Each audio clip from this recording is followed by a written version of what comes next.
Connectors. We are thrilled that you all have joined us today.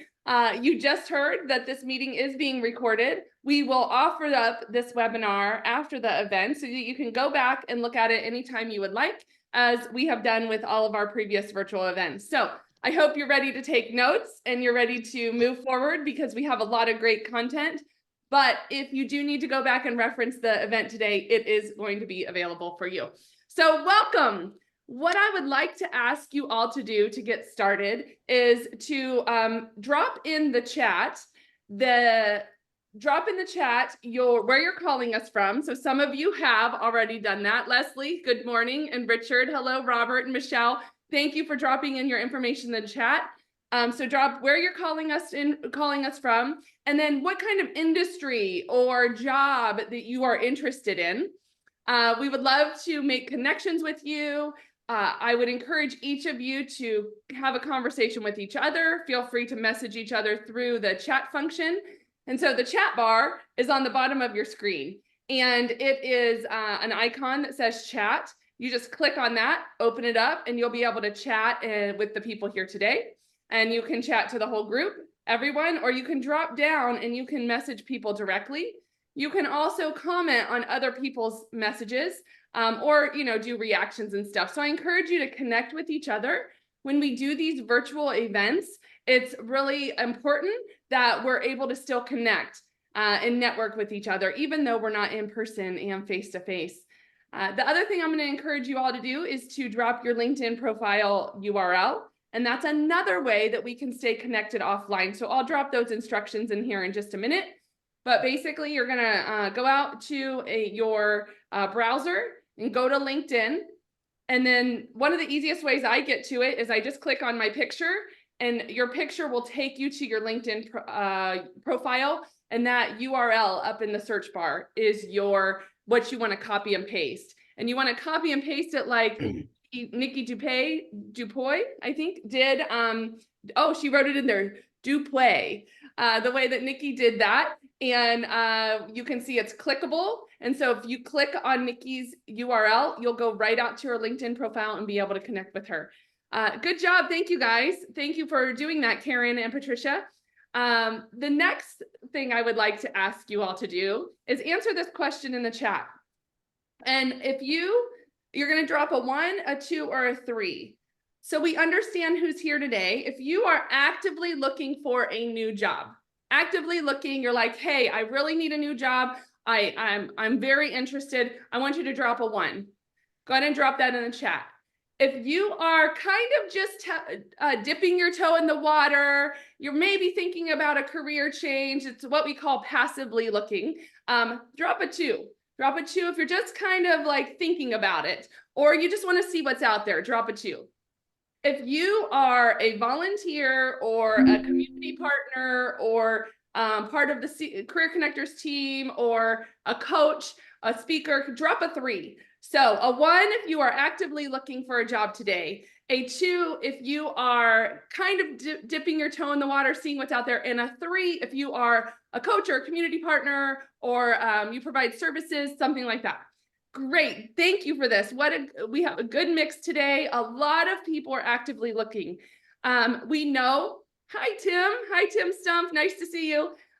We know that the market is always changing, that layoffs are happening, that it can be a really hard time for if you're going through an active career transition.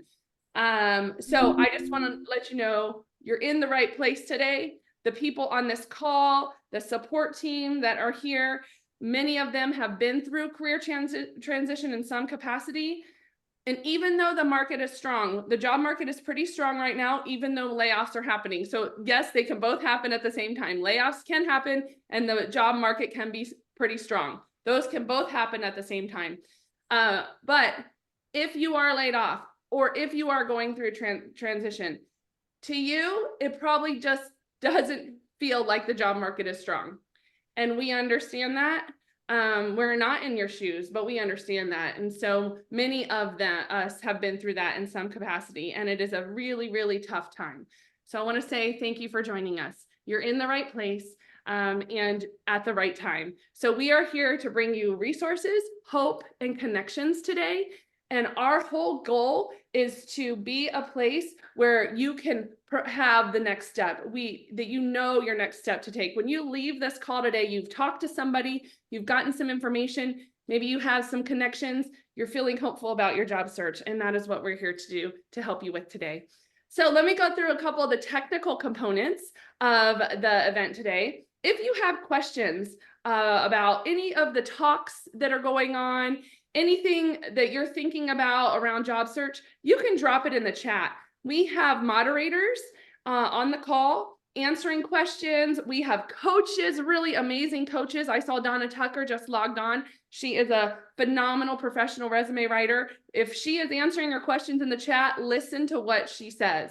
I think I saw Colleen. She's one of our career coaches. Those ladies know what they're talking about. So if they're answering your questions in the chat, that is great guidance. So be sure to listen to them. Go ahead and drop your questions in the chat. And again, just the chat boxes or chat icon is on the bottom of your screen. Now, as far as your display, the way that most people like to look at the call is where they can see the full PowerPoint slide that's up, and then also the picture of whoever is speaking. And to get that view, it is called speaker view. So on your computer in the top right corner, there is a little option that says view. And if you click on the one that says side-by-side speaker view, that typically gives you the best view of the event. So I encourage you to click side-by-side speaker view. And then at the around 10:30 Arizona time, which is Mountain Standard Time, we will go into breakout rooms. And the breakout rooms are a time for you to actually ask questions to the different coaches that we have, to the speakers that are here today, which we have some phenomenal speakers. I'm so excited for you guys to hear. So wait for the breakout rooms. We have resume writers, LinkedIn coaches. We have some education opportunities here.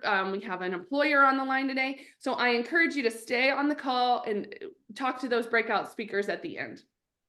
All right. If you do need closed captioning, that is available. And it's on the bottom of your screen. It says show captions. So if you need closed captioning, please do that. All right. So here is our call today. We have a great event for you. I am so excited. I can't wait to introduce you guys to Pat Romboletti, and she's going to talk about making the most of your networking calls. She is a guru in this space. I hope she's okay. I called her that, but she is a guru in this space, and I can't wait for you guys to meet her. And then you're going to hear from Kitty Carlisle, our LinkedIn networking. She has 20 minutes today, and she's going to talk about some of the most important components of LinkedIn. And then you're going to hear from two of our partners, Achieve, a phenomenal company in Arizona, and has remote positions as well. So I encourage you to listen to what they have to say. And then LearnKey is one of our education partners, and they have some great opportunities for you guys. And then we'll close it out right about 10:30 Arizona time, Mountain Standard Time. And you'll hear us reference Arizona here and there. I know there are people from all over the place. We are housed in Arizona. And so that's why this is where this organization started from 15 years ago. And so our staff, most of our staff sits in Arizona, but we serve people all over the United States. And then you can see at about 10:35, we'll go into our breakout rooms and we'll have a whole bunch of coaching opportunities for you. And you can pop around to the breakout rooms and speak to whoever you would like. All right, you guys, I am so excited. This is the first time we've ever had Pat out at our event. She is an author, a TEDx speaker, a LinkedIn expert, and creator of the 4-step bulletproof your career methodology. Pat Romboletti is the direct path to fundamentally changing your relationship with your career. And after almost 2 decades as a retained executive recruiter, Pat switched sides and exposed the secrets behind the hiring curtain. She has coached over 900 executives globally and uses her expertly crafted bulletproof methodology to give her coaching clients an unfair advantage against a rigged, frustrating hiring system. And from her onboard to bulletproof program, we'll make sure that they never say again, I didn't see it coming. Her 4-phase system, clarify, eliminate, prioritize, accelerate, gives her clients a bulletproof mindset, a shortened search, a lifetime of financial security and control of their career and destiny. Pat's mission is to fundamentally change her clients' relationship with their careers, and her TEDx talk was a wake-up call for corporate executives, urging them to stop living in complacency and denial and to disrupt themselves before they are disrupted. Her advice, think and act like a gigger. Welcome, Pat Romboletti. Thank you, thank you, thank you so much. I'm so excited to be here. I talked to Bree a long time ago. All of you who are on this call are in very good hands with this group because Career Connectors was thorough and comprehensive and made it easy for me as a speaker to be here and to be here to deliver what you need most. So I was very excited to be able to be here and to work with you on the team and now to present to those who have been able to be here with us today. I am going to practice here. We had a little rehearsal. It says I have control and I'm hitting the arrow and it's not moving, Bree. So maybe we did rehearse this yesterday. Let's see. There we go. Okay. I think I got it now. Okay. We don't need to see my picture. We need to see this slide most. You already told to, be sure to take notes. I really encourage you, don't just listen. When you write things down, you're going to remember, but I also want you to take some action. I'm going to be talking to you about being very effective with your networking. It's super important for that. And you have a whole group of people. There's over 100 people already on this call and in these breakout rooms, etc. So hopefully, I would challenge you that make sure that you apply something that I teach you today before you close down your meeting today. Okay. So if you change the way you look at things, the things you look at change. Dr. Wayne Dyer passed away several years ago. This is one of his mantras. And I'm really encouraging you today to change the way you look at networking. First of all, I like to more call it relationship building. And I even better like to call it what you're really doing is reaching out and meeting interesting people. And I think when you take all of the tension away from networking to meeting interesting people, it lightens the barriers for you being successful. So I want to frame all of this. There's a couple of principles that I'm going to be framing this presentation. And then the first one is the law of reciprocity. Easy to say, not so easy at this hour of the morning. And that is that real relationships, this is my definition of this, is real relationships are built on a foundation of offering something of value. Then the value returns to you naturally. And many of you have probably experienced that you may be helping others or sharing with others, and that value may not come directly back from that person, but it's the spirit with which you go out into these events and out into the world for that matter, and offer something forward, and eventually it comes back, versus really just going out to collect. And that's where we're going to get to really the definition, right? But of real relationship building. But I want to show you something that is so important, because avoidance of networking is very common both among extroverts and introverts alike. While extroverts may be more energized by networking and may have more natural intuition about their communication and not need a lot of time to think, it doesn't mean that they don't avoid it at all. So don't think that just because you're an extrovert or an introvert, you're unique in some different way. It happens to both. But avoidance is very costly, and this is what I want to really bring home to you. This is just a super simple chart. And if your annual salary is $100,000 a year, your weekly loss while you're in transition is almost $2,000. And you can see all the way down, obviously, the higher your compensation, the greater the impact. I can tell you for a fact that those who try to say, I didn't have a network when I got in transition, and I'm not going to be able to build one now. I'm just going to do job postings, and I'm going to use a very non-confrontational way to find my job. Eventually, you will find a job, or a job will find you. But if you leverage relationship building, you will absolutely shorten your search. And it could be anywhere, certainly no less than a week, and in some instances, even a month or more. So investing, if you will, in learning this skill is going to help you not have the kind of losses that you see here. Anything that accelerates your your search and accelerate your landing is going to get you a higher ROI. And for sure, relationship building and using your network in your process is going to do that. Some of you, if you're endurance runners or anything, know of David Goggins. He runs across the desert 100 and something miles. But he said, the most important conversations you'll ever have are the ones you have with yourself.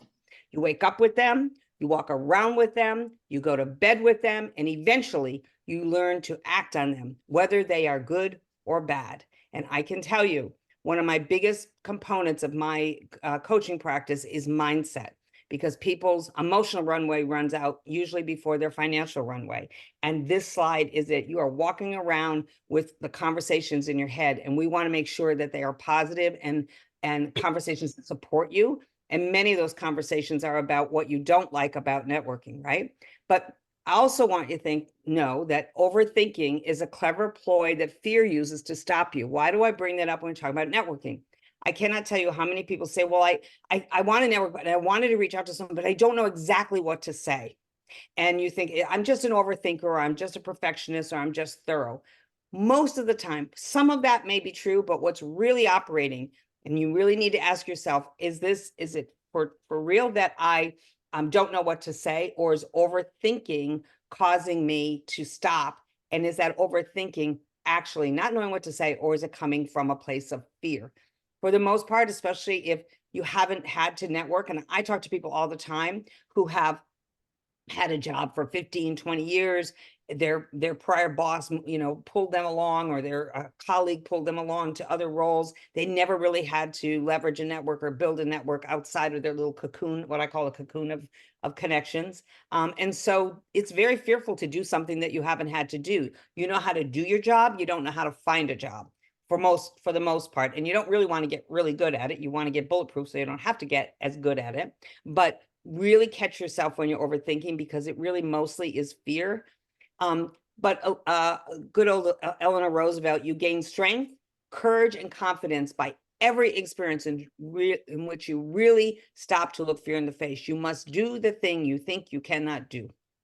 And for me today, it's do the thing of improving your skill in relationship building and having a really effective networking meeting, because that's going to be your ticket to your next role faster and your next right role. It's going to give you insider information that's going to make it easier. I don't know if you can hear, but of course the landscapers have arrived just in time for the presentation. So if you hear a buzzsaw, that's not me, it's the blower. But excuses come from the fear of actually leaving your comfort zone. And I'm prefacing my discussion today because I'm going to tell you that for many people, in order to implement a lot of what I'm going to be sharing today, you are going to have to get out of your comfort zone. You may be halfway out, you may be sort of out, but you're going to have to get way out eventually in order to fully leverage what a network can do for you. So why is it so difficult to get out of your comfort zone? Well, this is what typically stops you. You don't feel authentic. Oh, it just isn't me to do this. It's not likable behavior. You may have the experience of somebody who networked with you and was very invasive, or you may have a salesperson or some other arena where you see somebody behaving, you think that's networking. I don't want to be like that. Competency. I don't know how to do this. I'm going to teach you that today. Resentment. I shouldn't have to do this. Very natural, especially in the early days, but all the way through that search, I shouldn't have to do this. My motto is you can outperform and out deliver and still be out of a job. So it's like, why am I having to do this? I did everything they told me to do, and here I am in transition, right? And this makes me uncomfortable. It just doesn't feel right. I'm going to help you find ways that it will feel right. So what helps you get out of your comfort zone is having a big enough why. One of the big enough whys, I hope, is that you will reflect back in this presentation on that chart. You will sit down, look at your annual income, and think about what it's costing you every week to not make this stretch and get out of your comfort zone. And I would assume that many of the people here today are already sort of heading that way, but this is a very safe environment. Some of the best referrals that you're going to get are going to be in an environment that's not quite as safe as this, right? Doing it your way, in a way that feels natural to you. So this is the biggest thing to think about. This is the biggest thing that stops people. They look at somebody and say, I don't want to be a glad hand, or I don't want to be that. Well, if that's not your style, it's not going to work. Whether you're interviewing, whether you're having a networking meeting, or whether you're leading, authenticity should always be what leads you. And authenticity in networking is really the key to being relaxed and having it work effectively. And then having clarity on why you've avoided it in the past so that you can work on those areas and be really honest with yourself. I always call it, make sure it is an excuse or is it a reason? There's a reason I can't get to California this week for that big conference, but if I can't go down the street for a networking event because XYZ, it's probably an excuse, right? So what you think is stopping you is one of the biggest things to people. I don't want to bother anyone. Okay, so I want to share something, a wonderful quote that epitomizes that. If you constantly feel like you're bothering other people, then you're not valuing yourself. And that's ultimately going to limit your success in life. Brendan Burchard, you may know of him, a very high performance coach. One of the things I want to stress here is, if I were to ask the 133 people on this call, if somebody were to call you up and ask you for help and did it in a professional way, as I'm going to teach you, would you want to help them? If you saw somebody in a bad situation, maybe their car got hit and you stop, wouldn't you want to help in some way, shape, or form? I've never had anybody say, no, I would never want to help anybody. So if everybody's walking around wanting to help others, but the same people are walking around not wanting to be helped, we have a big problem. So recognize it is our human nature that we want to help others, right?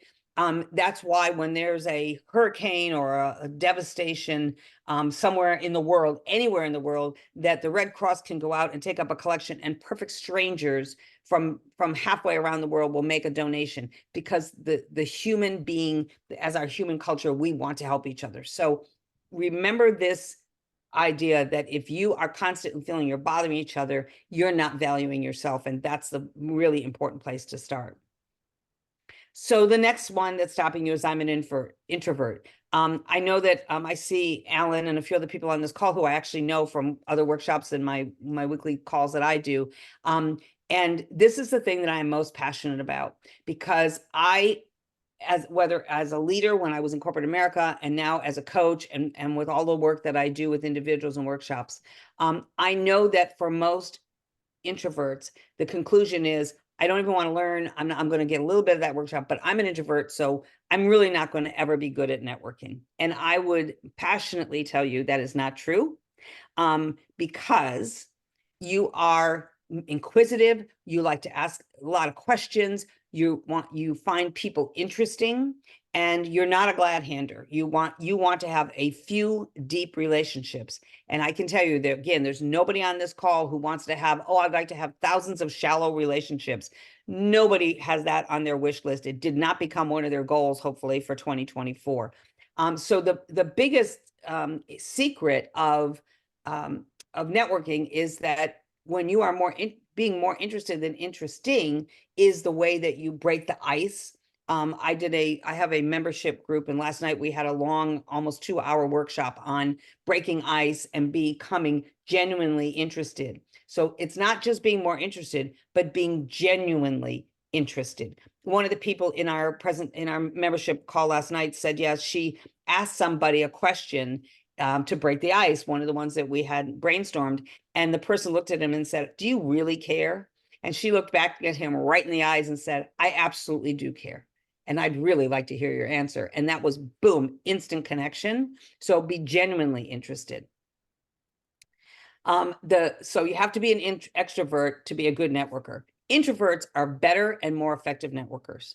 You have the ability to listen, you have the ability to focus, you have the ability to be authentic, and you have the ability to be curious. Those are the key requirements of skill in being a really good networker. I really like the term relationship builder better, but I know that everybody kind of references this in their mind as networker. That's why I use it in my slides. But that's how, if you can have that ability to focus, the last thing that you want, and I can tell you that many times, I'm sure somebody on here, maybe a few somebodies who raise their hand, I've been to an event and somebody comes up and they're shaking my hand and they're looking over my shoulder instead of at me. to say, oh, I'm so glad to meet you here tonight. And they're already moving on to the next person. They hadn't even thought about whether I was there or not. So that is not what makes a good networker. So I really want you as introverts to say, look, I really have all of these skills. What I have to do is learn not to try to network like an extrovert, but to network in a way that feels comfortable to me, to be in an environment where I can focus and listen and be connecting with one or two instead of hundreds, right? The easiest way to meet people is to just look like someone who is willing to listen. And I can tell you, perhaps it's mostly or a lot amplified since COVID, but people want to be heard and they want to be listened to. If you can be someone that they can come to and you ask a question and then you actually listen to it and respond, that's going to put you light years ahead in your relationship building. So if you have never listened to Susan Cain's TED Talk, I encourage you to, she's with the big TED organization, or her presentation is on the, not TEDx, but on the TED stage. I would encourage you to listen to it. Of course, it's less than 20 minutes because it's a TED Talk, but I also encourage you to get her book. It's a little academic, so it's a little bit harder to get through, but these are the quotes that I'm sharing with you today from her are so important. So introverts listen more than they talk, think before they speak, and often feel as if they express themselves better in writing than in conversation. They tend to dislike conflict. Many have a horror for small talk, but enjoy deep discussions. I think the number one thing I hear from people who hate networking is, I hate the small talk. You don't have to do small talk, and you can learn to build up a dialogue so that you can segue from that. If somebody, a lot of small talk is because the other person is nervous and hasn't prepared like I'm going to ask you to prepare today. Susan Cain, introverts need to trust their gut and share their ideas as powerfully as they can. It does not mean aping extroverts. The trick for introverts is to honor their own styles instead of allowing themselves to be swept up by prevailing norms. Now, the reason I have so much about introverts in this particular presentation is because I know that everybody thinks that the whole world is full of extroverts and there's just a small segment of introverts, and it's exactly the opposite. Most of the population is either an introvert or an ambivert, which is a fairly balanced introvert extrovert, and the extroverts are less than in maybe 20 to 30% of the population. It's just that extroverts are louder and standing up more, and you're seeing them more. And so it feels like they're everywhere, but that's not the case, which is why this is so important, because I know that about 70% of you are in that first category, and that alone, that having that identity, like I am an introvert, therefore I cannot do this relationship building and have good networking meetings, is what stops you. So stay true to your own nature. If you like to do things in a slow and steady way, don't let others make you feel as if you have to race. If you enjoy depth, don't force yourself to seek breadth. If you go to an event, and we're going to talk more about actual face-to-face meetings and calls, but if you go to an event, then get there early before the room is noisy, leave before it gets crazy, and leave when you have really run out of steam and gas. You don't have to keep up with everybody else in the room. So that's the book, and I really encourage you to grab that. But I would also say, my friend Seth Godin says what I want you to think about this morning. If it scares you, it might be just a good thing to try. So it's not moving. Hold on. Hey, Bree, let me try the other. There, that worked. So this is a quote from somebody, and I want you to really soak this in. I get notes like this every day of the week. With your method and guidance, I found the perfect job. It was not advertised. Got the job description from someone who knows me very well.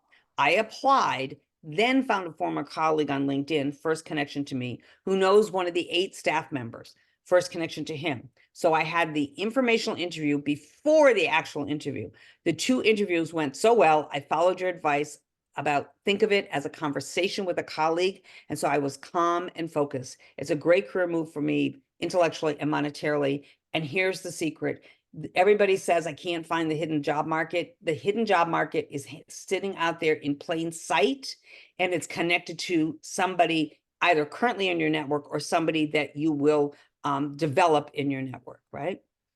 So I want to cover really making the most of your one-to-one calls and meetings and give you some formula and some really tips. And I want you to start, this is the other framing. I mentioned in the beginning, there were a couple of things to really think about. Reciprocity is one, and thinking of a networking meeting, it's not an acquisition call, it's a contribution call. The folks who get the least out of their networking calls are those who show up with an agenda of, by God, before I hang up, I'm going to get one name, one contact, one company. I'm going to get something out of this call. And when you show up as a contribution call, you very well may walk away with something. The other way around, you very well may not. So what's the point of the call? Here's the most important point of any call. I use call now because there's still so few virtual, to a call or a face-to-face meeting. This is a start. It is intended to start or build on a transformational relationship and to ensure that you are referable. You're having a meeting with somebody, you're trying to establish rapport and connection with them, not transactional, but transformational, meaning I know something about what matters to you. You know something about what matters to me. We have found some commonality, and we are heading towards the reciprocity stage where I'm going to get to know you better and be willing to help you, and vice versa. But that in order for that stage to happen, you have to make sure that you show up in a way that makes you referable. So you want to make a great impression so that they will take action on your behalf, right? And they will assume that how you show up on the networking call with them is how you will show up if they connect you to someone in their network. So if you show up in a way that they think my network is not going to want to talk to this person, and you know, if the whole point of the meeting becomes what isn't working, what you have to complain about, if it becomes, I tell my clients all the time, if your mindset is not, you know, I have a scale for them to work from a 7 or above. If you're not really in good spirits, I'll simplify it that way, you should reschedule that call, because you are not going to leave the impression that will make you referable. And you are at some point in time, if you say, can you introduce me to XYZ, you are asking them to take something that is very valuable that they have nurtured and built and to give it to you. So it's a cost to them to do that. And they need to make sure that how you behave with them is how you're going to show up on that call. Being intentional makes all the difference in these meetings, right? So I have a formula that I teach to help you be more intentional. And most people schedule the call, don't do much before the call, maybe look at their LinkedIn profile, scan it quickly, look at their title, maybe look at where they've worked, sort of tangentially, and then are jumping on the call. Maybe they've thought about an elevator pitch or something that they're going to do, but really, if there's anybody on this call who is now or ever has been in sales, I led sales teams for over 3 decades as a head of sales. And I can tell you that nobody on my team went into a call unless they could show me their strategy plan for that call, then they could keep that appointment. It's the same thing I want you to think about. And the formula is really simple.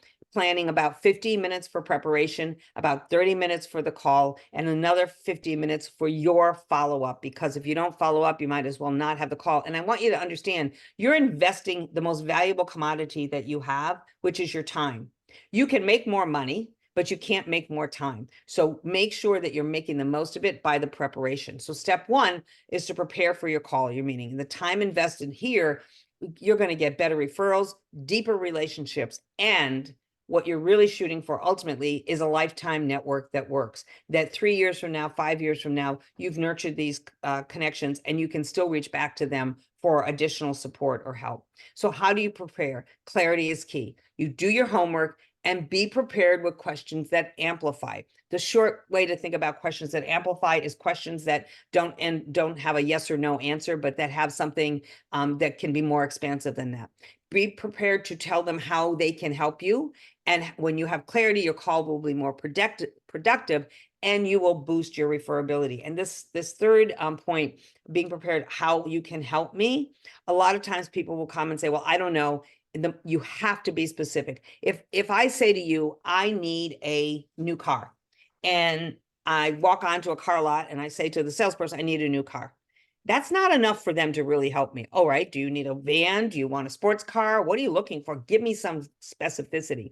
But oftentimes I think people come to a networking call and the question is, how can I help you? Well, I need a job.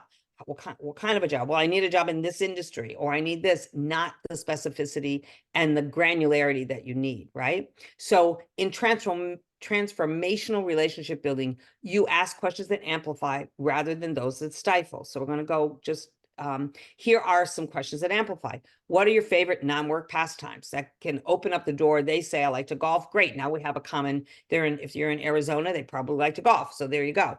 Is the work you're doing now the work you thought you would be doing when you began your career? That can open up all kinds. I always ask this when I'm talking to potential coaching clients, and sometimes I get, yeah, no, I was going to be a doctor, and here I am, the head of IT for NASDAQ, right? How did you pick your college major? What impact did the COVID lockdown and aftermath have on you? It is still a residual effect.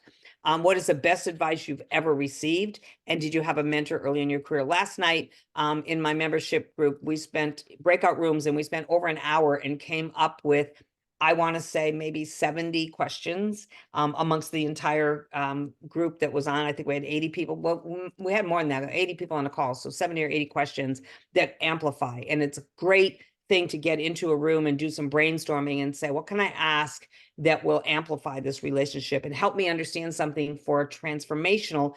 To me, a transactional relationship is you live here and this is your name, rank, and serial number, and you want to get deeper than that. And that opens up, by the way, the opportunity for you to answer back to them. Now, I said you need to tell them how they can help. Here's a good dialogue example. There are a few ways that you can help.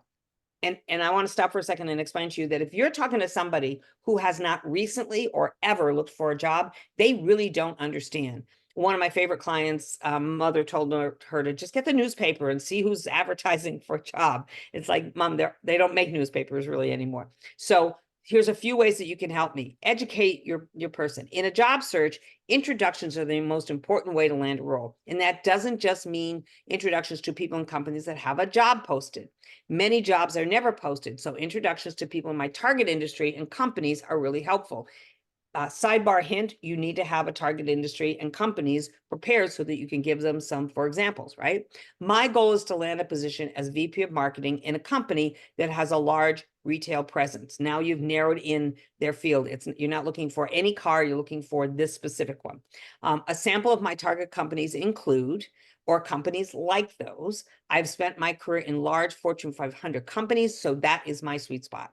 Within those companies, introduction to the CMO are the most helpful, although introductions to others inside the company can also be very useful. Outside of those introductions, getting introduced to people who are great connectors is a big help as well. I also post regularly on LinkedIn, and if you see those posts and can like, share, or comment, that will give me increased visibility on LinkedIn, which is also helpful. And if you hear of any networking events that might be good for me to attend, please let me know. This is gold to the person listening to you. When we talk about referability, this person knows what they're looking for. I can refer them to people that match that description. And you have given them what nobody else gives them, is other ways, because if they don't know somebody and they're somebody who wants to help, they're stuck. But anybody can go and watch for your postings. Anybody can do what I talk about in that second paragraph, and then they feel like they can contribute to you. And that's an important way to build a transformational network. And then you end with, I'd like to get back in touch with you. Is that okay? Right? So when you have clarity,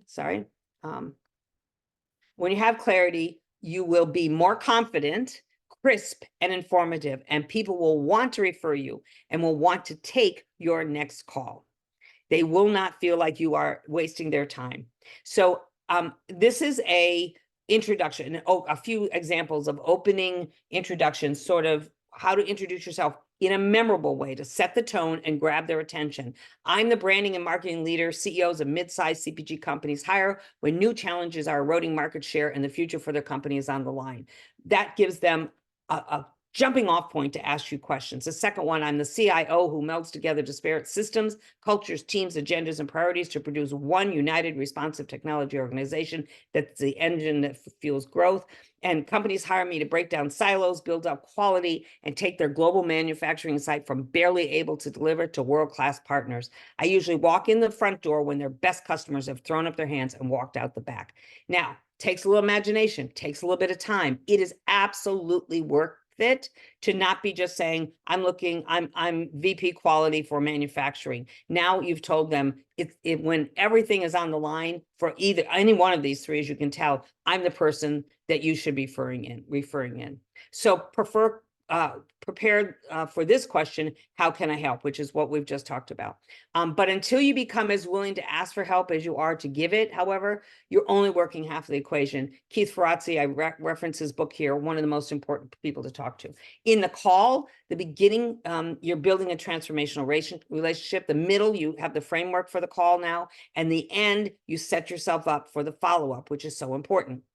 So the beginning, you're expressing gratitude for their time, noting any affinity points. I'd like to learn more about you, your career. So this gives you a framework for this. And then recap any actions promised during the call. So I want you to just understand that this is preparation.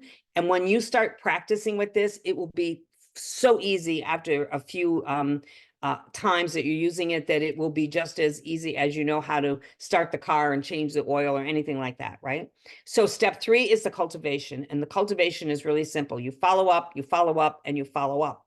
Very, very critical. So this is the hours spent. This is another chart that I really want you to understand. Compare this to the hours spent in a job search, because people say, well, I don't have time to follow up. I'm going to tell you, when you schedule your networking call, you should schedule time to do the follow-up. That's the only way it's going to happen for sure.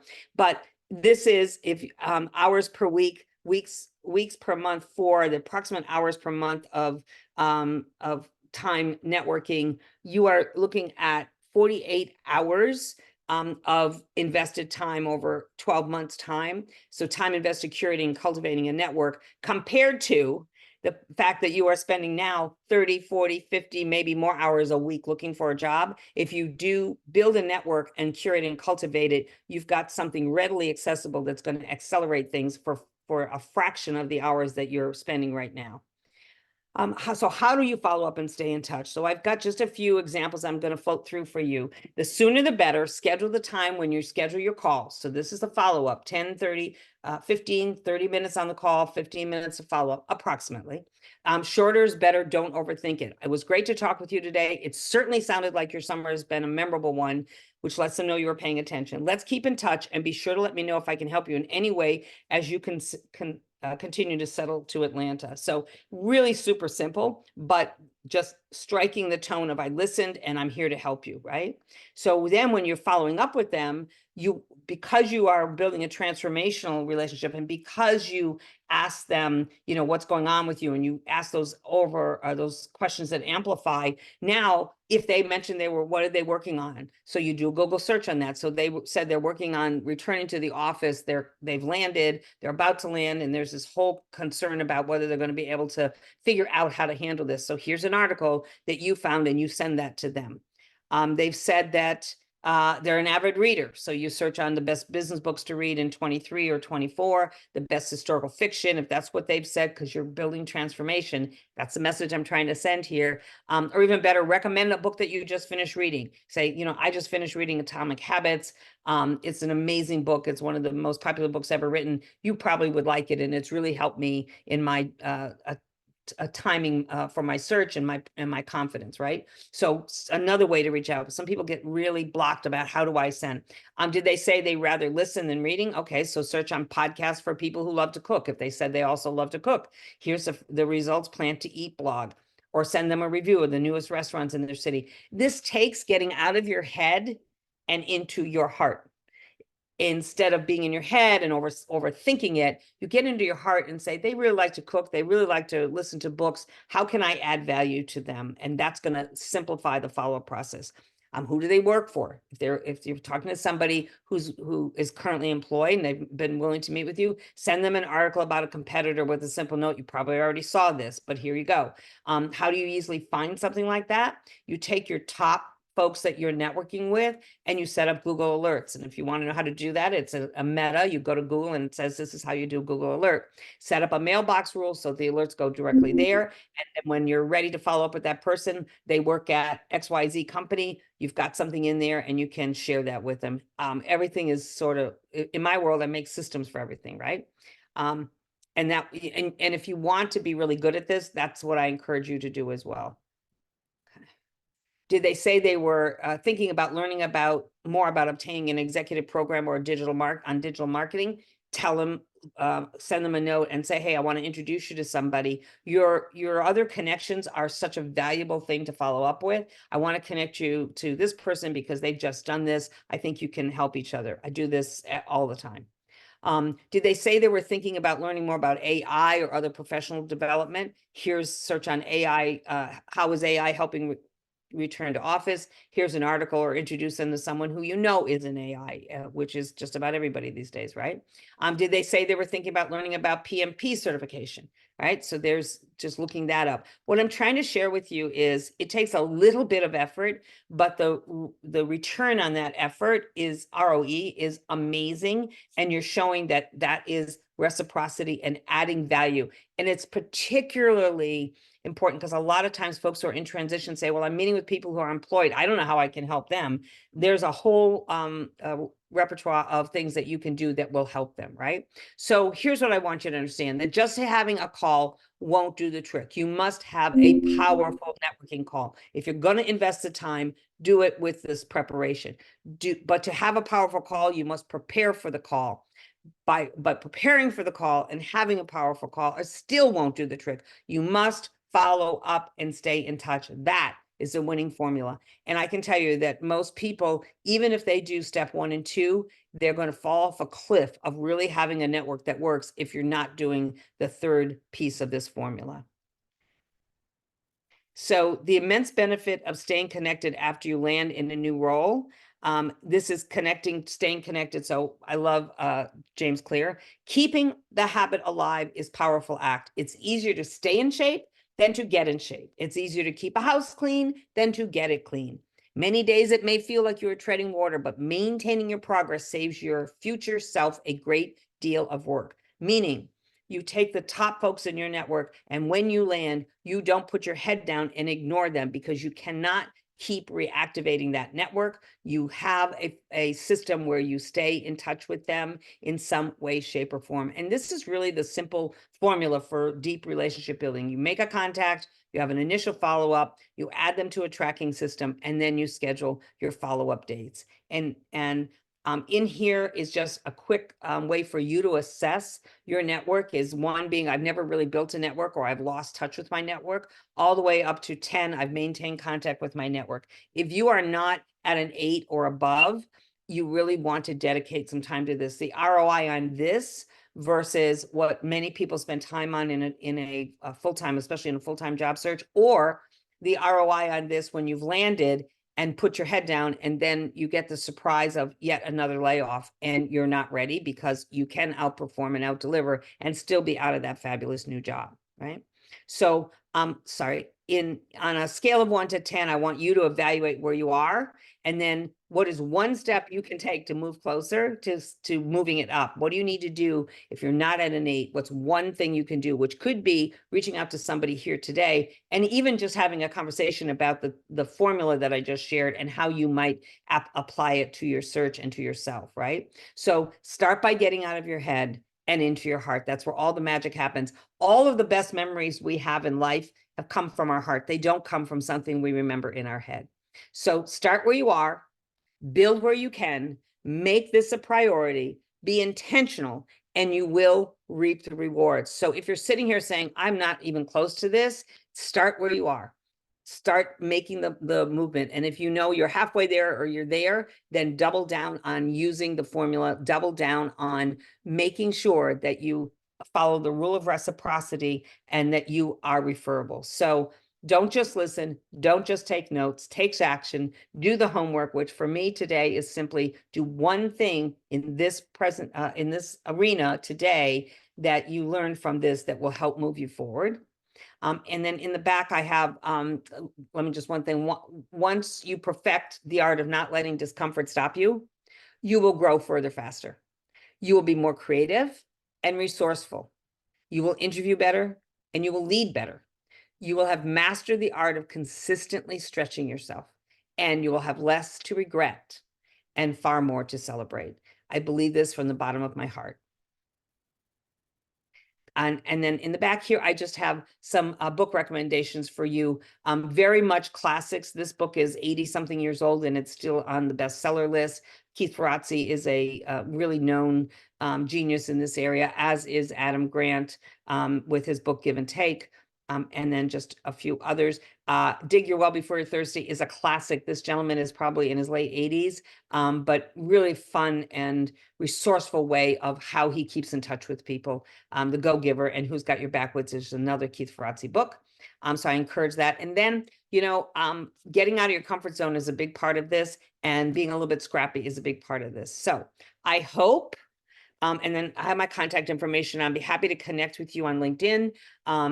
And I would be happy to have you reach out to me by email after the call. Give me some time. My email can get a little bit crowded, but it has been an absolute delight to present this to you. I hope that there was one thing in here that you'll take away and take action on.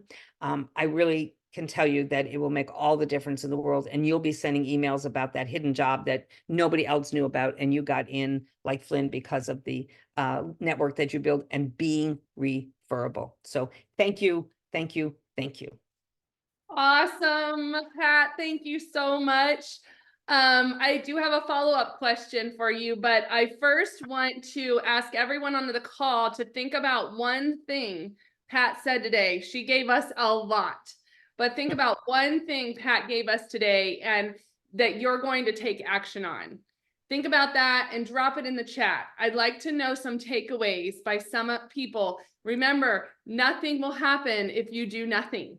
But if you take a step forward, we're here to help give the information, give the content, but you have to go do the push-ups. So what is it that you're going to do to take a step forward? So drop that in the chat.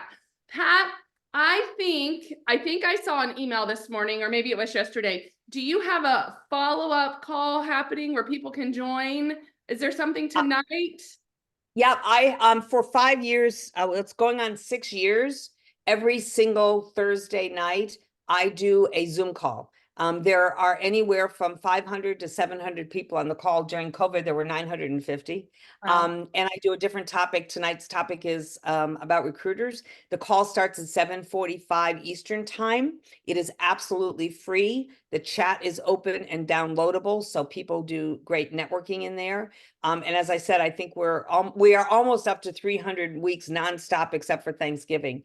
And if you want to attend that call, all you have to do is go to and back up. It is exclusively for, not just for those in transition, but it's exclusively for corporate executives who are coming to learn skills for their job search. And you can sign up for that at bulletproofyourcareer.com/Zoom. And that will get you on the registration list. And I would love to have you be there. We have a really great group. I know Alan is on the call, who attends on a regular basis. Several people do. And as I said, it's almost going on 6 years of doing it. And it's the love of my life to be there every Thursday. Awesome. I'm dropping that link in the chat right now. So if anyone wants to click on that link, bulletproofyourcareer.com/Zoom. I'm looking at it right now, and it just asks for your name and email address and some couple details, and just click and you'll get the call details in your email, I think. Is that right? You get the, okay. That's exactly right. You'll get a bounce back email. Be sure to read the email. Will give you the sort of the general decorum, the etiquette for the call. We list that there. It is required that you have your first and last name on the calls. We have real transparency. We want people to know who's on the other side of that screen. So that's one thing. I know that not everybody asked that, but we really are making that a really safe place for people. But you'll get the guidelines in that follow-up email, and then you'll be on the list so that we will invite you every Monday to the next calls. Awesome. I'm seeing some great responses, Pat, in the chat. And a lot of people I'm seeing getting out of your head and reciprocity. So Not easy to say, right? yeah. So it's so interesting because I think people know that they want to help people. But Yes. when we then need to ask for help, we struggle with that. But we know someone would want to help us if we ask. So everybody's walking around ready to hand out a $5 bill and nobody's ready to take it. So let's get that fixed. Let's get that fixed. You know, Pat, I remember when I was laid off from Intel, this was like 15, 17 years ago. But I remember I had been there 10 years and I thought that was going to be my career. I came in as a 24-year-old thinking I was retire there. And I remember being laid off and going, I know nobody outside of the Intel blue, the Intel bubble. And so we spend so much time in our companies invested working and maybe networking within our companies because we have meetings, we talk to people. But outside of that, we don't spend enough time building that. So I remember when I did launch Career Connectors, I knew nobody in workforce. And it was just showing up and talking to people. And having conversations. Totally. I validate. So everything you said, I hate networking until I realized it was about building relationships. Right. Meeting interesting people. And I'm going to say, for those of you who, Intel's a good example. There were a lot of people, as you might imagine, from Home Depot at my TED Talk. And the people at Home Depot, I said to them, what group do you work in? They said, retail, of course. And I said, well, why do you say, of course? You have a huge e-commerce group now. And they said, oh, yeah, they hadn't talked to anybody in e-commerce, but the e-commerce was growing by 25% and the retail was growing by less than 5%. So where should they have been looking? So sometimes we don't even look inside our own company. We don't look outside that cocoon of connections in our bubble. Absolutely. Thank you, Pat. We so appreciate you having her. Pat will be in the breakout session. So if you have some follow-up questions for her, please hang on during our networking time at the end, and you can pop into her room and ask questions. Thank you for being here, Pat. Thank you. All right, we are going to transition now over to Kitty Carlisle, who's going to talk about LinkedIn. Kitty Carlisle has volunteered as a LinkedIn coach for Career Connectors for almost 10 years, you guys. She's known as the grammatical activist. She is a writer and editor with more than a dozen years of SEO experience who works with small business owners, entrepreneurs, and individuals writing, editing, and optimizing their content. Whether it's social media posts, web content, LinkedIn profiles, manuscripts, or doctoral dissertations, Kitty has the experience to help translate content into impactful professional messages. We're so honored to have Kitty back. Please help me welcome Kitty Carlisle. Thanks, Jessica. I don't think I have control of the screen yet, though. Oh, let's try it. There we go. Okay. I appreciate that introduction, Jessica. I couldn't have written it better myself. Okay, so we've already talked about who I am and what I do. And I do want to say that a lot of what I'm going to talk about is just going to confirm everything that Pat mentioned. A lot of the stuff that she said, maybe I'll say it in a little bit of a different way, but I think that if you should get the idea that if both of us are telling you these things work, trust us, they really do work. And so I think that this particular quote from Sean Stevenson is really pretty powerful when you think about how you can connect with others to grow your network, because we want to reach out and connect. It needs to be that human approach, especially in this age of AI. And LinkedIn is the ultimate platform for growing your network And there are many things that you can do on LinkedIn that ensure you can do just that. I've been saying for years that your LinkedIn profile is like your resume on steroids. Though you can insert your personality into your LinkedIn profile in a way that you can't really do with your resume. And it's this personalization that helps others be more willing and likely to want to connect with you. Because remember that networking is all about relationships. People want to work with people they like. But why should you network on LinkedIn? Through networking on this professional platform, you can expand your social connections and develop them, whether for knowledge exchange, inspiration, or for support in achieving professional and even personal goals. Networking also allows you to establish your personal brand, and you can position yourself as a qualified professional and a worthy source of knowledge, or as a trusted service provider. And the goal of networking on LinkedIn isn't to add as many people as possible. Rather, it's to create those meaningful connections with people who can help you grow professionally. Pat spoke a lot about that, about those meaningful connections. Importantly, though, more than 35 million people who are on LinkedIn, so LinkedIn members, were hired by a connection. That's a noteworthy statistic. You do need a minimum of about 500 connections to start noticing any significant traction, though. But I'm going to walk you through a few steps that you can grow your connections so you can network successfully.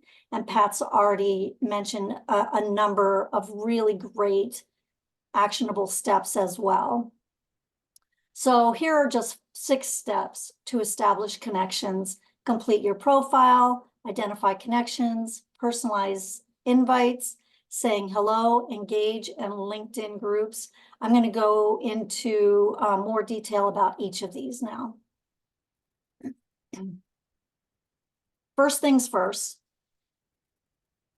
users with complete profiles are 40 times more likely to receive opportunities. Nothing happens without this crucial foundation. LinkedIn prioritizes complete profiles over empty profiles or ones that are just not completely filled out. And as you can see from the statistics, statistic, fewer people they're just not going to see your profile unless it's filled out. So if you want to make that first good impression, craft a headline and job title that stands out and an about section that details your professional impact.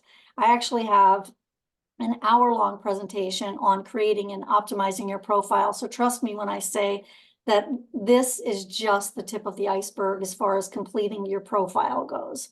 We're not going to spend a lot of time on that though, the actual completing of the profile, because this is about networking using your LinkedIn profile.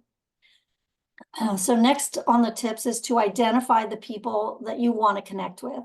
Connect with people you already know, such as coworkers, ex-employees or employers, customers, college peers, vendors, or those you've met at events, even virtual events like this presentation, which is why we always encourage you to paste the link to your LinkedIn profile in the chat.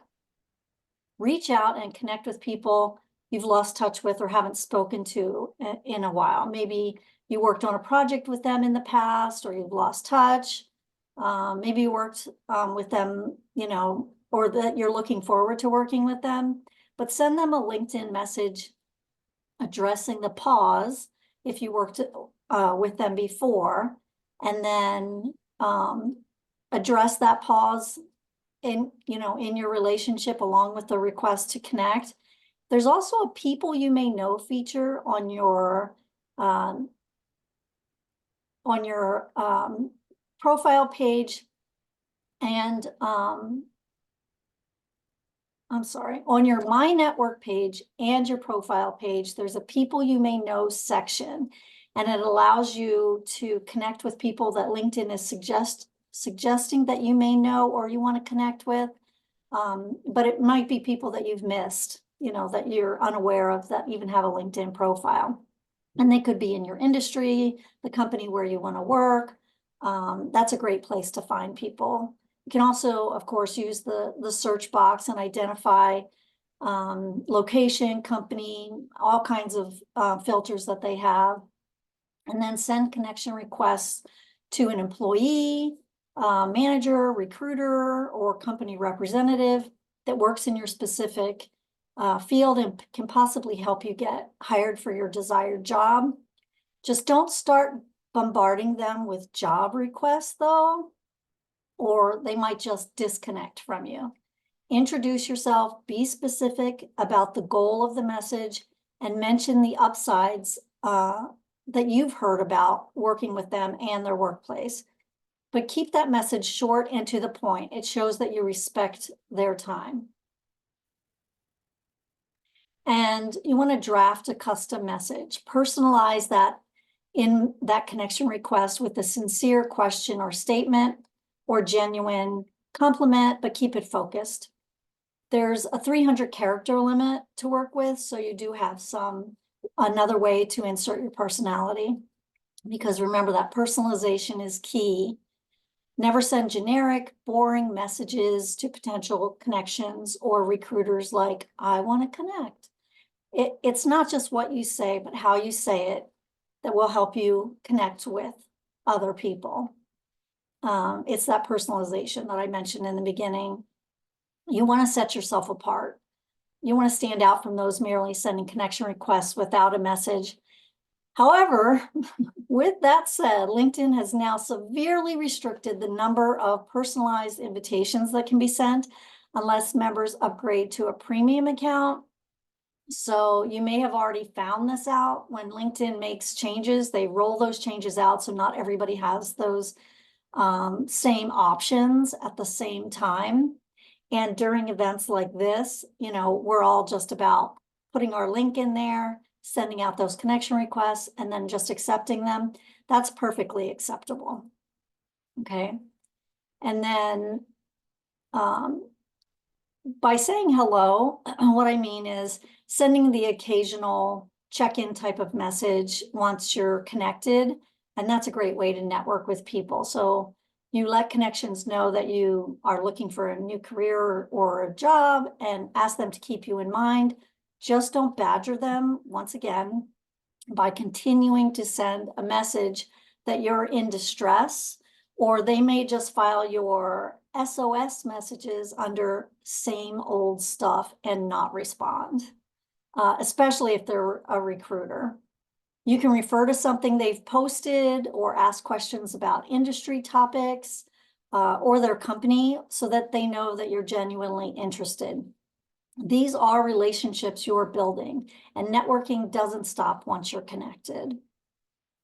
If the interaction goes well, you can schedule a phone call, a Zoom meeting, face-to-face coffee to learn what you can do together, how you can work together, how you can further that networking relationship. In fact, I recently had a phone call where we were discussing the process that a company uses to create their newsletter, because I was going to be editing it for them. And during that conversation, the woman who hired me discovered that I had all these other skills like SEO and LinkedIn, which she could then take back to her clients. And I learned more about her skill set so that it might be able to help some of my freelance clients. So think outside the box when you have these conversations, because you never know where they're going to lead. And then engage. You want to engage with their content is what I mean. So view this activity as the building blocks of creating a strong network. So regularly check out and engage with the content of your connections to build that deeper relationship with them, to build that further your network. Don't just react to their posts, but comment to let them know that you found value in that content. You can also tag by using that @ symbol, relevant connections from your network. You can share insights, relevant articles. Pat went over some of this at the very end of her presentation. You know, sending links to books, podcasts, other events, virtual events or in person, that type of thing. You can help others find a job or make an introduction to someone. But when you comment and make remarks on other people's posts, their connections will see your response and may even want to connect with you. I've actually reached out to many people this way. I found their comments on my connections posts to be insightful or intriguing. So I've sent them a connection request with a personalized invitation telling them so. And this is a big one that I tell my LinkedIn clients all the time, to join LinkedIn groups. This helps you build new connections and gain exposure, and joining just a few groups means thousands of people in your industry could see your profile and reach out to you. For this to actually happen though, you'll need to do more than just join. You have to interact with the LinkedIn group by participating in discussions, asking questions, and posting relevant content. So don't be a lurker, just get in there and start talking to people. That's networking too, even if it's just within that group, but then you'll quickly find that your network will grow just from that. Also, it's important to keep in mind that sometimes jobs are posted in these groups. And you can also learn a lot about different companies by the way group members talk about their employers. So they're a real font of information. And as far as show interest, we imagine networking as this exchange. Pat touched on this a little bit as well, where we swap names and basic information with someone at an event, maybe meet up with that person for coffee and then asking them for a favor. Sometimes people get in touch out of nowhere in order to work an angle or ask for something under the guise of friendship. And too many people visualize their network as kind of like a list of names that they can utilize to achieve an end goal. What can this person do for me? What can that person do for me? That type of thing. What we should strive for instead are meaningful connections. By deepening the relationships of the connections in your network, you'll have the opportunity to learn from others, as long as you're not monologuing about your own life, because doing this means you'll come away without knowing much about that other person. You probably won't have made a great impression either. You need to use every interaction as a chance to appreciate someone else by investigating their work before you reach out to them, so that you can deepen that connection. After reviewing their profile for topics that interest you, maybe stuff that they've posted or whatever's in their actual profile, you can ask some questions that encourage engagement. And Pat gave some excellent examples of those. A couple that I have are like, how long have you been interested in volunteering? What brings you the most joy at your job or time away from work? Or even quirky ones like, as a vegetarian, is it hard to get enough protein to support all that weightlifting I notice you've shared about on your profile? Ask a question or two so you can create that deeper connection. Too many questions, again, though, especially all at once, makes it seem like an interrogation. So we do want to stay away from that. The idea is, of course, to be setting ourselves apart from other just simple connections. There's nothing wrong with having simple connections, but if you want to actually be networking, that's what we need to do. We have to connect with people. Don't ask someone, though, what they do for work. I hate those messages because it shows that you haven't even looked at their profile. And as long as you've crafted that amazing headline, anyone who reaches out to you should already know your job title. And if it's not clear in their headline, it probably is in their experience section. So go and make sure that you're looking at their profile. Above all, be authentic. Pat definitely hit on this numerous times. It's extremely important. And don't help your connections simply so they'll help you back. Absolutely keep reciprocity in mind, but don't just, say, I'll do this for you if you do this for me type of thing. Don't have that in mind. This is about giving and acknowledging not entering into a purely transactional exchange, because that's not probably going to get you where you want to go. Building a relationship means that you view the other person as important, whether or not you think they can help you. And checking in with your contacts during good and bad times, or just because it's Tuesday. You can always set just one day apart in the week to just reach out to people in your network.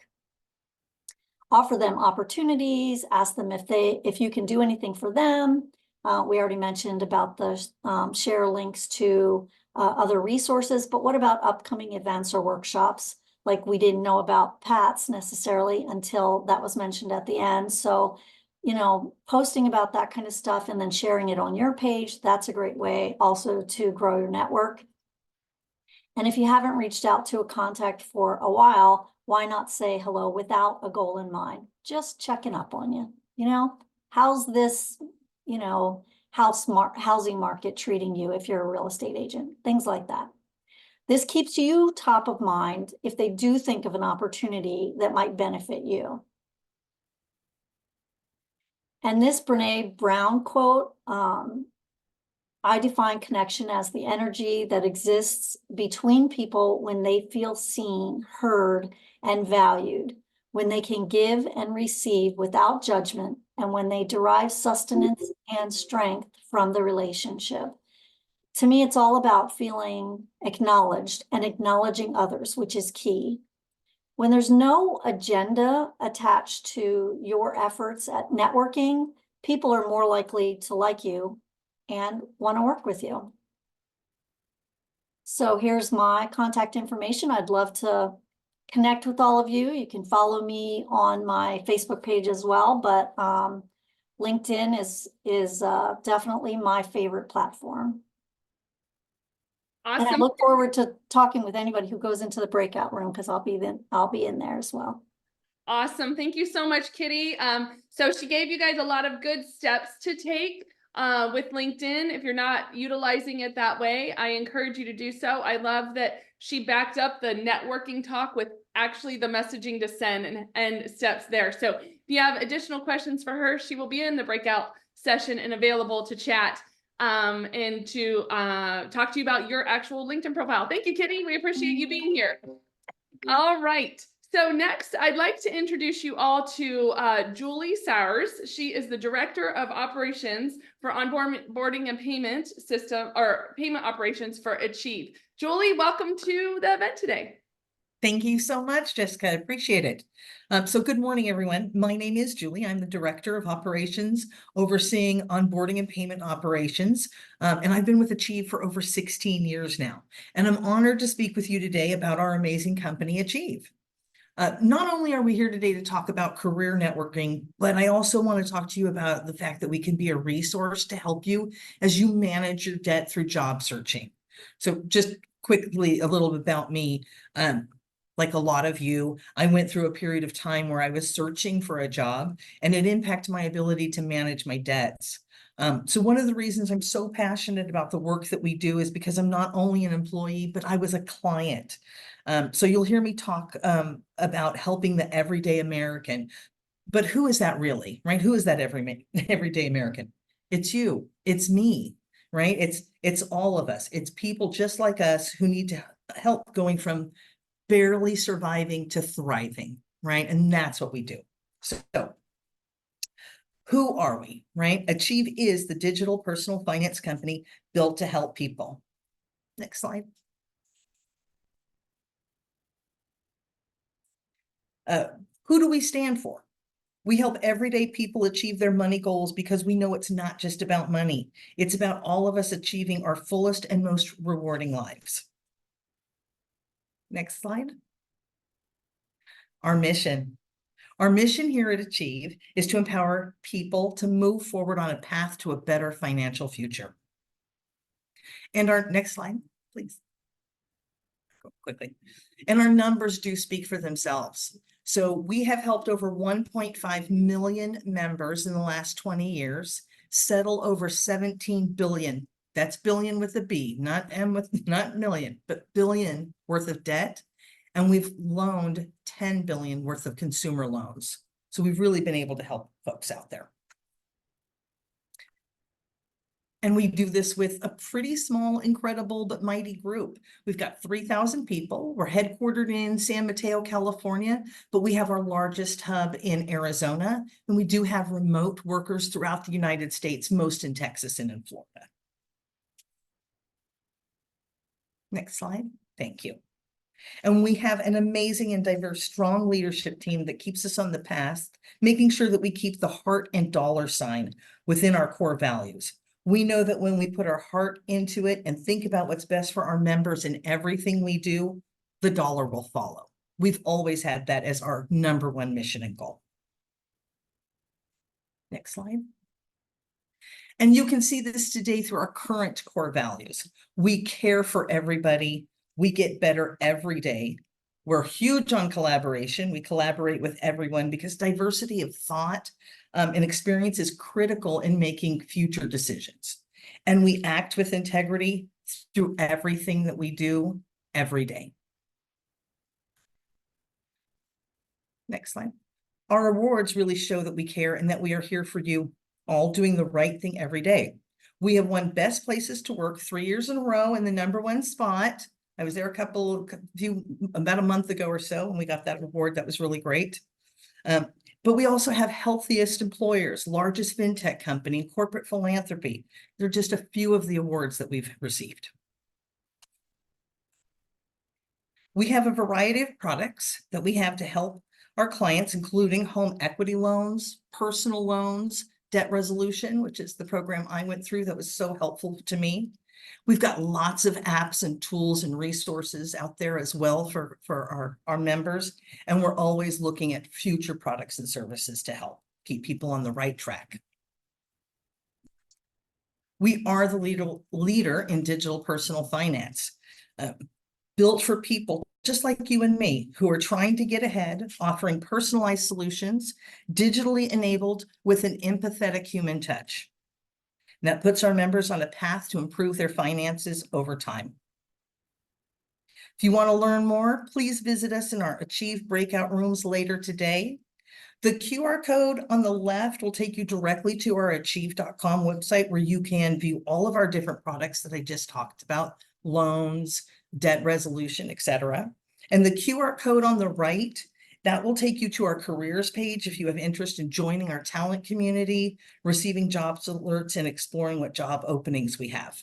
So I hope to see you later today. Thank you so much for your time. Thank you so much, Julie, for being here. Achieve has, in the last probably 13 years that we've been working with them, have just grown and so made a huge impact, not only in Arizona, but throughout the United States. So there are the 2 links, and the Achieve team will be in breakouts if you'd like to chat with them as well in just a few minutes when we go to the breakout sessions. Now I'd like to introduce you all. You're welcome. Thanks, Julie. Now I'd like to introduce you all to Jeff Curacini. He is the CEO of LearnKey, and they're one of our partners, and he has some great opportunities for you guys, including some no-cost training solutions. So Jeff, welcome. Good morning, Jessica. Can you hear me okay? We got you. Oh, excellent. Great. Good morning, everybody.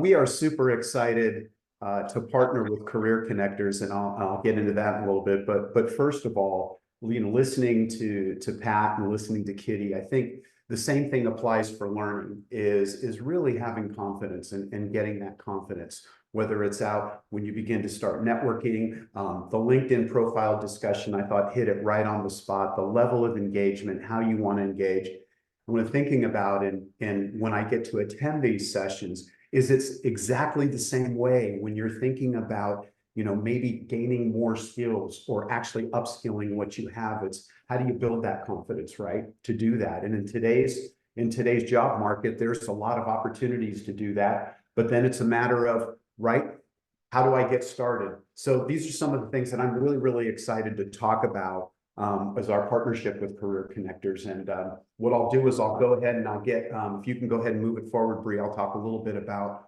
LearnKey. So LearnKey has been in business for, almost 38 years now. We were founded in 1987.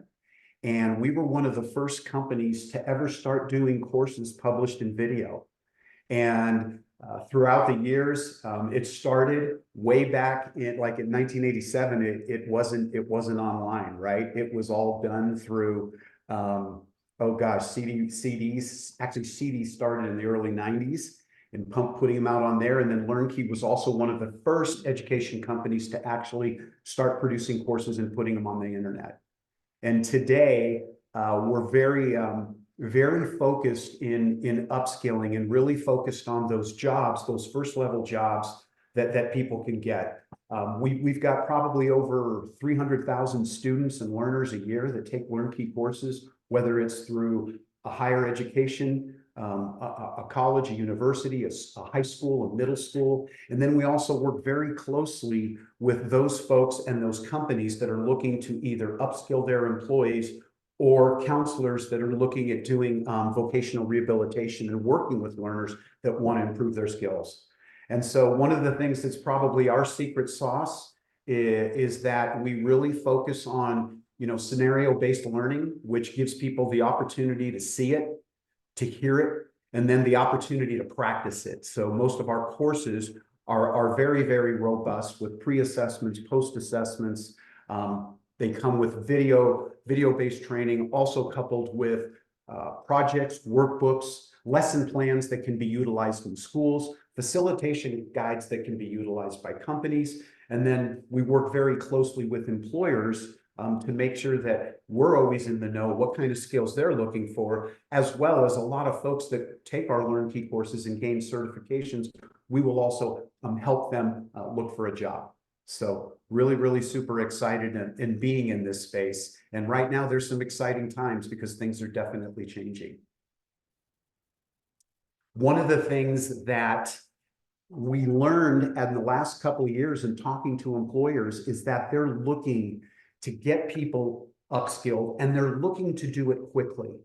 And so in speaking with counselors and speaking with educators and companies, and then Jessica and Joey, it's like, how can we get people upskilled more quickly? How can we get a program in place where they can come in, and if they've got experience in a job where they've already gained industry certifications, they can just get themselves upskilled, get trained, complete the courses, make sure that they've got the knowledge and that they're refreshed.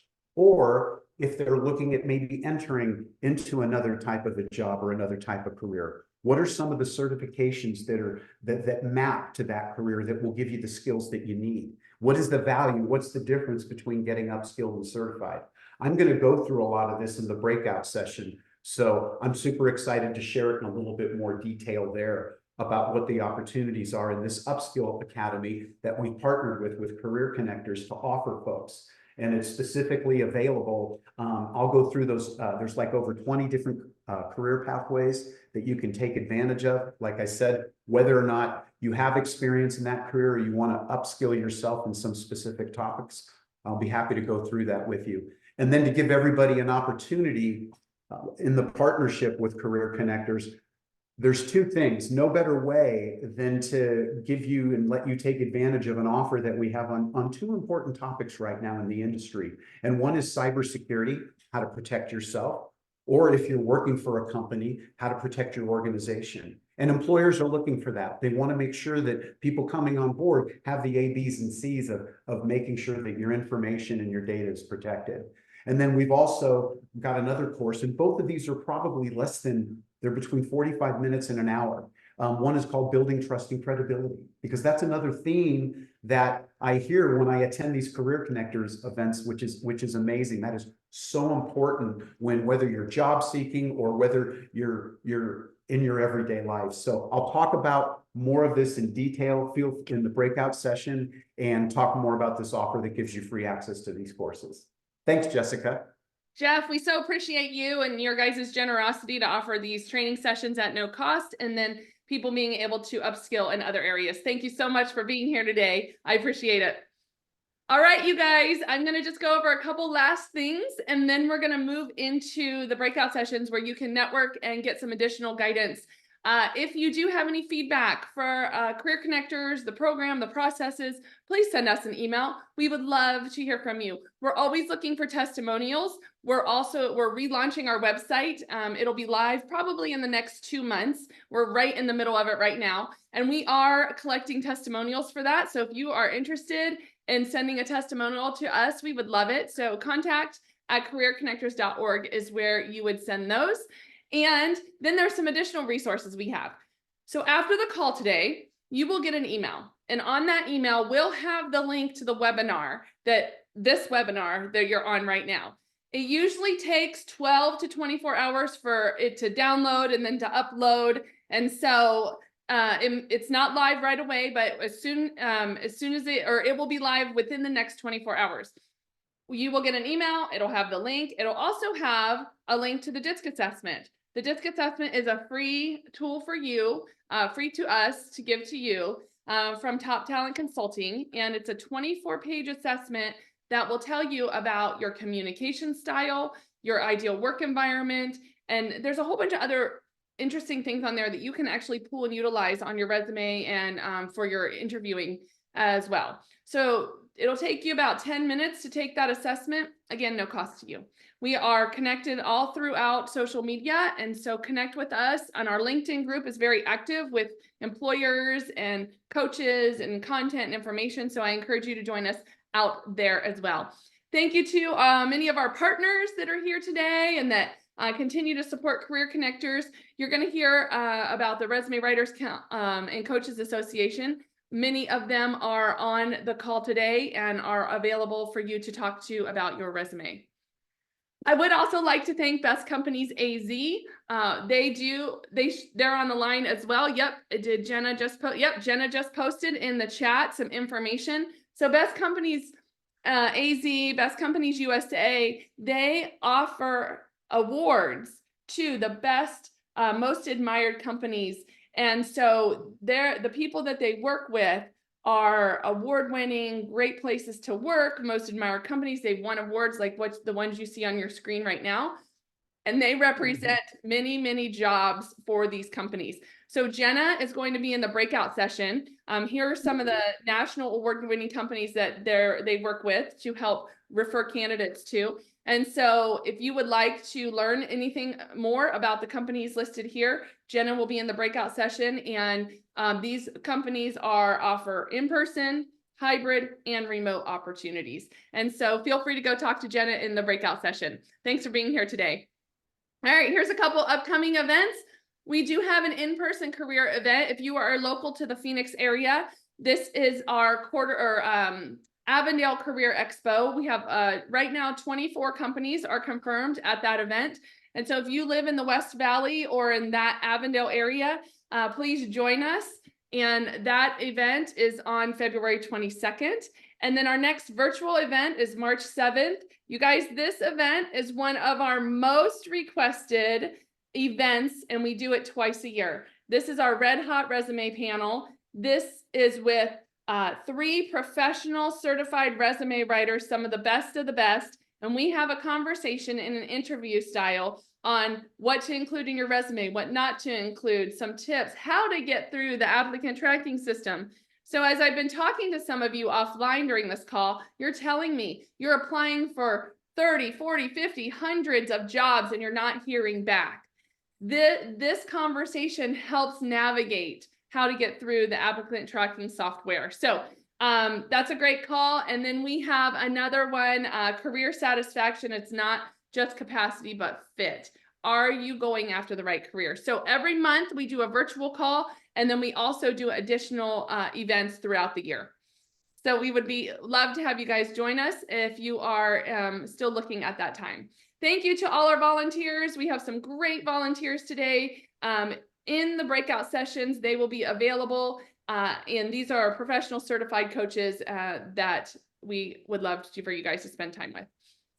If you would like to volunteer, Career Connectors is a nonprofit organization, and we always are looking for volunteers. We have different kinds of volunteer opportunities, whether you're somebody that is actually a professional coach and you would like to serve once a month, or if you deal with data and you can help us do some data stuff on the back end, or technical or administrative support or grant searching. There's a whole bunch of opportunities that we're always looking for help. So you can go out to careerconnectors.org /volunteer to help us there. And we are a nonprofit organization, so we're always requesting that as you land into your next job, if you can think about giving back and giving to the next person that comes behind you, we would love that. And so if you are interested in donating, we do have a donation section on our website under About Us. So thank you all for being here. We are super grateful that you engaged. We had such a good group of engagement today in the chat. Lots of good content and information. Bree is going to take us into the breakout rooms, but I just want you to know that me and my team, we are praying for you all to land into the career of your dreams. Thank you, thank you, thank you for being here today. All right, I'm just gonna go over how to get into a breakout room really quick. So in just a moment, I'm gonna open all the breakout rooms.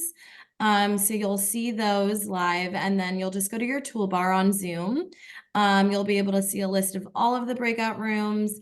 Whichever one you want to go into, just hover over to the right and click join. Once you do that, it'll take you into the room. And if you want to hop around to go to different rooms, you're going to join the same way you did as the last room. So I will open all the rooms right now. If anyone needs help getting into a room, just let us know in the chat, and we can move you in there manually. Thank you. Thank you, Bree. Thank you for all you do. So the breakout rooms are open, you guys. And looks like all of our coaches are in there, on their way in there. Yep, there we go.